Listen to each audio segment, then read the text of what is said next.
Just a really quick little deep dive today, looking at this word right here, which I came across the other day, kesef, meaning silver in the ancient text. Today, that word kesef, I've written it down here, is used to designate money, cash, not just silver coins, but any type of physical money or cash. So I'm just going to have a quick look at these letters and what the ancient pictograph meant. And I'm not even going to provide a lot of interpretation because I think that they really speak volumes just for themselves. So let's have a look. So this first letter, kaf, this is what it looks like today. Anciently, it was actually supposed to be a picture of an open hand, an open palm. You can see that, like the fingers being held open in a cupped shape. So we've got an open palm. That makes sense in the context of it being about something about money. Obviously, we put money into our open palms. So that's the first letter. Makes sense. Second letter, samech. Actually, apparently look like this. I'm wondering whether maybe there might be a little bit of a mix-up with another letter which looks more similar to this but side on, called shin, which has the same sound. So this is an S sound, samach. Anciently though, looked like this. Apparently meant thorn or thistle, something which causes pain. So we're thinking in the light of context of money here. So something which causes pain. Literally, the pictograph could have meant grab, hate, or protect. And there was an argument that originally the word for samech was, the pictograph was actually sin.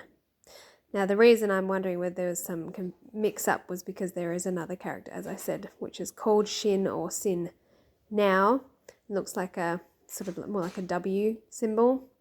But at any rate, we'll just take the information as it was and assume that this symbol was once looked like this and is called sin.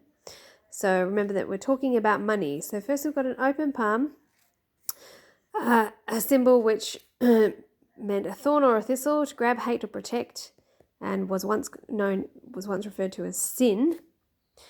And then this final letter up here, which is pay. I know this looks a little bit different here, but in Hebrew, if a letter's at the end, some of the letters change their shape when they're at the end of the word, remembering that Hebrew reads from right to left rather than left to right. So sometimes they end up with this sort of elongation happening. So, but this is what the usual symbol looks like, pay. And interestingly, I mean, pay, we think of that in the context of money, and that makes sense that symbol would be used in this word, kasef. So this can be a P or an F sound, depending on the word. It used to look like this, apparently, and I was struggling to sort of see what this picture really looked like. I knew that this symbol was a mouth, and originally I thought it was like a human face with an open mouth, but then when I saw the ancient pictograph, I was like, hang on, that doesn't look like a human mouth anymore.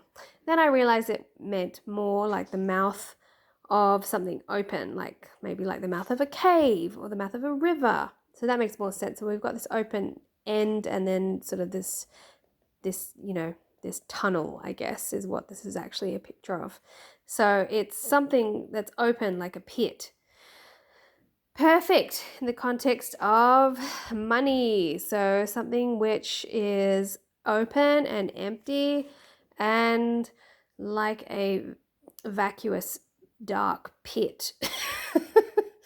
So just to summarize, we have money being received in an open palm, being associated with sin and pain, and with an open pit, which sort of genders up the idea of something that can never be filled.